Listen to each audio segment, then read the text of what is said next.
disappears. The sense of time becomes distorted. The activity becomes an end in itself. You can achieve flow state by doing the following: find a challenge. Choose an activity that you enjoy doing and find somewhat challenging. It can be anything, whether it's playing the violin, writing your book, doing yoga, playing golf, or focusing on a work project. An activity with a clear set of rules or defined goals makes the challenge better because you can act without questioning what should be done, or how. Develop your skills. In order to be able to meet the challenge, you have to develop your skills and become proficient. If the activity is too easy, you'll grow bored quickly, and your mind will wander, preventing you from achieving the flow state. However, if it's too hard, you'll be overwhelmed and you won't be able to achieve that subconscious competence that is necessary for the flow state. Set clear goals. You need to be very clear on what you want to achieve with your activity and how you'll know if you're succeeding. For example, you might say, I'm going to write a chapter in my book. I'll know that I'm succeeding if I define what the chapter will be about, outline the key points I want to make, research the facts I need to include, and know how I'll structure the material. Focus intently on the task at hand. In order to maintain a flow state, you'll need to eliminate all other distractions. You don't want anything to pull your attention away from the task or disrupt the state you're in. Once your concentration is broken, you have to rebuild the flow state. Set aside enough time. It will take you at least 15 minutes to begin to get into the flow state, and a while longer after that until you feel fully present and immersed in the activity. Once you enter the flow state, you want to have plenty of time to complete your goals and reach the peak experience. Monitor your emotional state. If you're having trouble entering the flow state, monitor your emotions. If you're in an aroused state of anxiety, try a calming exercise like breathing or meditation.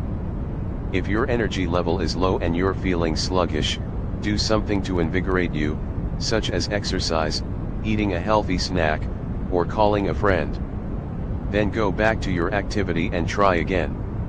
When you are highly focused in a state of flow, you are fully present with the moment. It's during these moments that your mind is the least cluttered and distracted. When you find yourself ruminating or agitated, take a few deep calming breaths and begin a flow activity for 30 minutes to an hour or so. Give yourself enough time to become immersed in the activity, and you'll find it has a calming effect on you, in addition to helping you become more productive and happy. Simplify your distractions. To overcome procrastination. Procrastination is like a credit card, it's a lot of fun until you get the bill. Christopher Parker. We all procrastinate, but putting things off until later is one of the worst offenses when it comes to cluttering your mind. When you have something hanging over your head, you never feel settled or relaxed because it's constantly niggling at you. In this age of constant distractions, we procrastinate more than ever. The phone buzzes and we look. The email dings and we click over. We have multiple tabs open on our computers luring us away from the task at hand. Every distraction is a thief, stealing our determination to do what needs to be done or what we deeply desire to achieve. We have all the excuses we need to begin later, to pick it up tomorrow, or to finish as soon as we read just a few more Facebook posts. Distraction breeds procrastination, but procrastination is also the result of fear of failure or fear of success.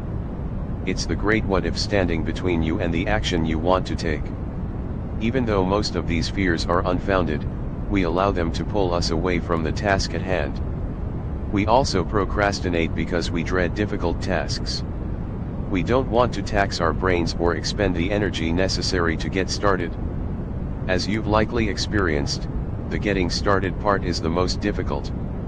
Once you start, momentum carries you forward, but if you keep procrastinating, you'll never catch that wave of momentum.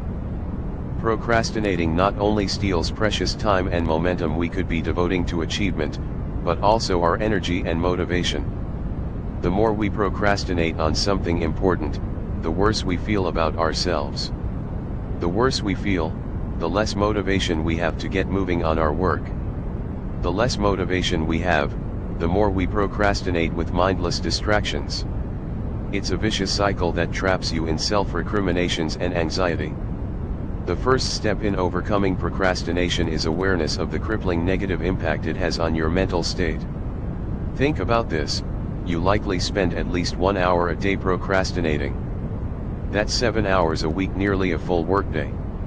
So you lose 52 full workdays a year to procrastination. What could you do with an extra 52 workdays? You could write a book, start a business, build a blog, go back to school, improve and build new personal relationships, teach yourself a new language, finish several big work projects. If these outcomes have convinced you about the importance of overcoming procrastination, then we recommend the following daily actions to help you get more done during your work week. 1. Plan ahead. Before bed or first thing in the morning, determine your first most important task of the day. Then decide on your second and third most important tasks. Make these tasks related to something critical in your work or business, something that will move you forward, make you more money, expand your opportunities. They shouldn't be mindless administrative tasks or filler work. 2. Define your why. Before you begin your most important task, ask yourself why it's so important. What is the positive motivation for pursuing this task? How will it benefit you? How will you feel when you complete it? Getting clear on the reasons why you are doing something will help you push through when you begin to feel tired or distracted. You might write down your reasons to have nearby in case you need a reminder. 3. Break it down. Break down your first most important task into all of the actions and subtasks involved in completing the main task. Write down and prioritize every action involved in finishing the task. Then estimate how much time each subtask will take and write it down. 4. Determine your schedule. What time of day are you most productive or creative? For Barry, it's first thing in the morning, when her brain is rested. However, your most productive time might be mid-afternoon. Organize your subtask priorities to maximize your most productive time.